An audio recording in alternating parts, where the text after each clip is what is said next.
भूतिया हवेली। रात के 12 बज रहे थे। पूरा गांव गहरी नींद में था, लेकिन अर्जुन की आंखों से नींद कोसों दूर थी। वह पिछले कुछ दिनों से अजीब घटनाओं का सामना कर रहा था। कभी कोई दरवाजे पे दस्तक देता, लेकिन बाहर कोई ना मिलता। कभी घर के कोने में किसी के फुसफुसाने की आवाज़ आती। सबसे अजीब बात ये थी कि जब उसने पुरानी अखबारें खंगाली तो उसे 20 साल पुरानी एक खबर मिली। 16 साल की लड़की निधि अचानक गायब। आखिरी बार हवेली के पास देखी गई थी, वही हवेली जो गांव के बाहर वीरान पड़ी थी और जहां जाने की किसी को इजाज़त नहीं थी। अर्जुन के अंदर अब एक अजीब सा डर और जिज्ञासा दोनों जाग उठी। उसने तय किया कि वह इस रहस्य से पर्दा उठाकर रहेगा। अगली रात वह अपने दोस्त कबीर के साथ टार्च लेकर हवेली की ओर बढ़ गया। दरवाजे पर जंग लगे थे, लेकिन एक झटके में ही वह खुल गया, जैसे किसी ने पहले ही उनका इंतजार कर रहा हो। अंदर घना अंधेरा था। फर्श पर धूल और मकड़ी की जाले लटके हुए थे। अर्जुन ने टार्च का उजाला इधर उधर घुमाया, तभी उसकी नज़र एक पुराने आईने पर पड़ी। आईना जो धूल से भरा था, लेकिन जैसे ही अर्जुन ने उसे साफ किया, उसकी रूह कांप गई। आईने में उसे अपनी परछाई के साथ एक लड़की की परछाई भी दिख रही थी, बिल्कुल फीकी, धुंधली, लेकिन उसकी आंखें अर्जुन को घूर रही थी। अर्जुन, मुझे बचाओ, एक धीमी मगर दर्द भरी आवाज़ गूंजी। अर्जुन और कबीर ने घबराकर पीछे देखा, लेकिन वहाँ कोई नहीं था। पर अचानक हवेली का दरवाज़ा जोर से बंद हो गया और ठंडी हवा का एक झोंका पूरे कमरे में फैल गया। अब आगे क्या होगा? हवेली का दरवाज़ा जोर से बंद होते ही अर्जुन और कबीर का दिल जोर जोर से धड़कने लगा। हवेली की ठंडी गली हवा उनके रोंगटे खड़े कर रही थी। अर्जुन ने कपकपाते हुए हाथों से टार्च का उजाला फिर से आईने पर डाला, लेकिन अब उसमें सिर्फ उसका ही अक्स दिख रहा था। कबीर, तुमने वो आवाज़ सुनी थी ना? अर्जुन ने फुसफुसाते हुए कहा। हाँ, और मैंने उस लड़की की परछाई भी देखी थी। कबीर की आवाज़ काँप रही थी। अचानक हवेली के एक कोने से लड़की के दरवाजे के धीरे धीरे चरमराने की आवाज़ आई। दोनों ने टार्च घुमाई तो देखा, एक पुराना लकड़ी का दरवाज़ा हल्का सा खुला रहा था, जैसे कोई उन्हें अंदर बुला रहा हो। कबीर पीछे हटने लगा। अर्जुन, हमें यहाँ से निकलना चाहिए। लेकिन अर्जुन की जिज्ञासा डर से कहीं ज़्यादा थी। वह आगे बढ़ा और धीरे धीरे से दरवाजे को धक्का दिया। अंदर एक कमरा था, जिसमें पुरानी धूल भरी अलमारियाँ और एक लकड़ी की पुरानी मेज़ रखी थी। लेकिन कमरे में जो सबसे ज़्यादा डरावना था, वो था दीवार पे टंगे कई सारे पुराने अखबारों के कटिंग्स, जिनमें गायब हुई लड़कियां की खबरें छपी थी। ये क्या है? कबीर ने कांपती आवाज़ में कहा। अर्जुन ने ध्यान से देखा। हर खबर में किसी न किसी लड़की के गायब होने की बात थी, और सबसे चौंकाने वाली बात ये थी कि हर लड़की उसी तारीख को गायब हुई थी, जिस दिन अर्जुन और कबीर उस हवेली में आए थे, 25 फरवरी। ये सब क्या मतलब है? अर्जुन ने बुदबुदाया। तभी एक हल्की सी सिसकी की आवाज़ आई।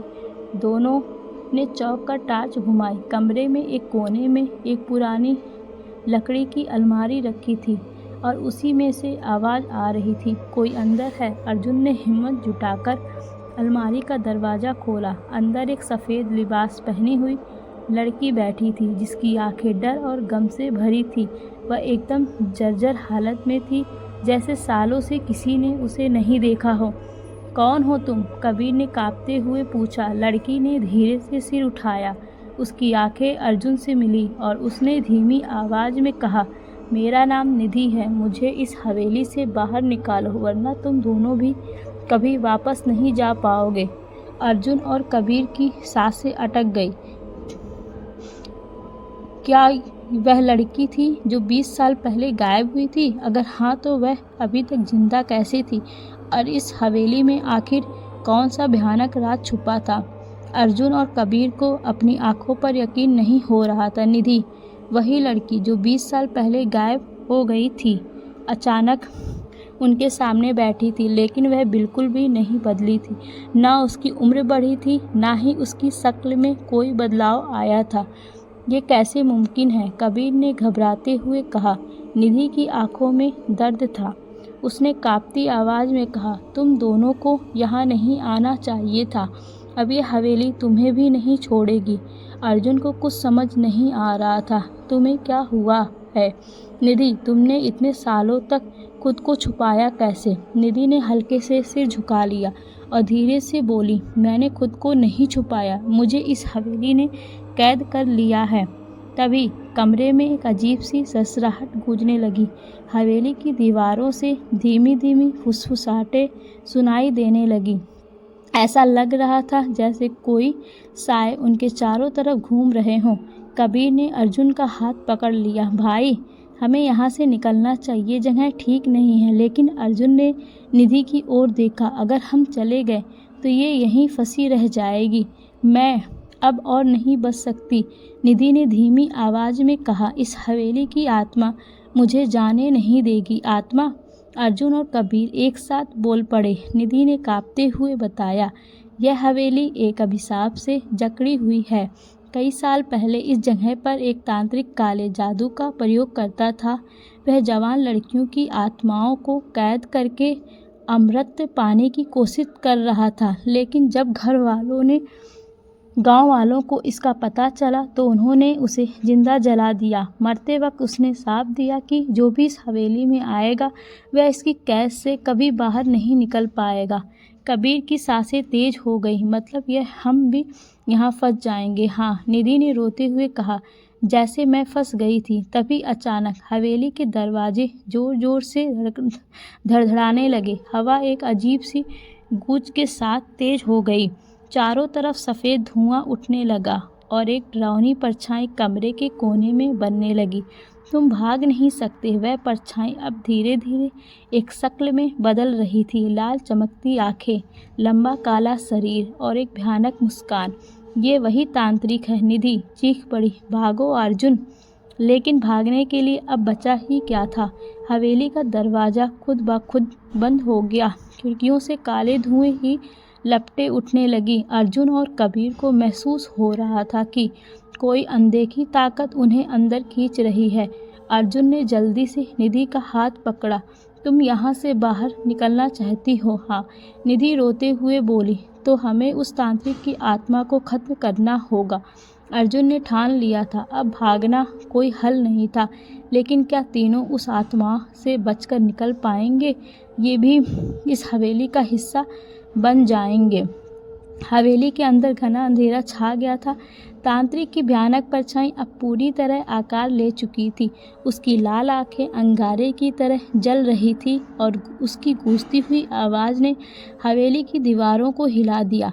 तुम लोग मेरी हवेली से जिंदा नहीं जा सकते। अर्जुन, कबीर और निधि अब पूरी तरह घिर चुके थे। हवेली की खिड़कियाँ और दरवाजे खुद ब खुद बंद हो चुके थे। ठंडी हवा के तेज झोंकों ने उनकी सांसें रोक दी थी। हमें कुछ वरना करना होगा, अर्जुन चिल्लाया। लेकिन क्या? कबीर डर से के मारे काँप रहा था। निधि अचानक बोल पड़ी, इस तांत्रिक को सिर्फ आग से खत्म किया जा सकता है। जब गांव वाले ने इसे जिंदा जलाया था तभी इसकी आत्मा बन गई थी। लेकिन अब जब तक इसे पूरी तरह जलाया नहीं जाएगा ये हवेली छोड़कर नहीं जाएगा। अर्जुन ने जल्दी से चारों तरफ देखा। कमरे में लकड़ी की अलमारी, टूटे हुए फर्नीचर और पुराने कपड़े थे। उसे तुरंत एक तरकीब सूझी। हमें इसे आग लगानी होगी। अर्जुन की आंखों में दृढ़ता थी। हमें इसे आग लगानी होगी। कबीर घबराया, लेकिन हमारे पास आग जलाने के लिए कुछ नहीं है। अर्जुन ने जेब टटोली और राहत की सांस ली। उसके पास अब भी लाइटर था जो वह हमेशा अपने साथ रखता था। जल्दी से लकड़ी और कपड़े इकट्ठा करो, उसने चिल्लाया। निधि और कबीर ने जल्दी से कमरे में बिखरी लकड़ियां और पुराने कपड़े इकट्ठा किए, लेकिन तभी तांत्रिक की आत्मा जोर से गूंज उठी, कोशिश बेकार है, तुम मुझसे नहीं बच सकते। अचानक हवा में तेज झटके महसूस होने लगे। हवेली की दीवारों से खून जैसी लाल लकीरें बहने लगी और फर्श में गहरे दरारें पड़ गई। तांत्रिक की परछाई अब तीनों के और करीब आ रही थी। अर्जुन ने बिना देर किए लकड़ी के ढेर पर लाइटर से आग लगा दी। देखते ही देखते आग की लपटें उठने लगी। अब क्या? कबीर चिल्लाया। निधि ने कहा, हमें इस आग को तांत्रिक की परछाई पर डालना होगा।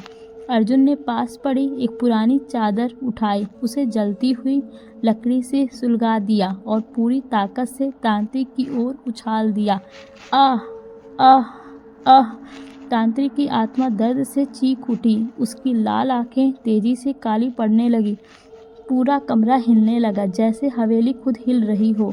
तांत्रिक की काली परछाई जलने लगी और उसके साथ हवेली में कैद सारी आत्माएं तेज रोशनी में बदलकर आसमान की ओर उड़ने लगी। निधि कांपते हुए बोली, वो जा रहा है, हवेली का श्राप खत्म हो रहा है। आखिरी चीख के साथ तांत्रिक की आत्मा जलकर राख हो गई। हवेली की दीवारें अब शांत थी, हवा रुक गई थी। अर्जुन, कबीर और निधि ने एक दूसरे की ओर देखा।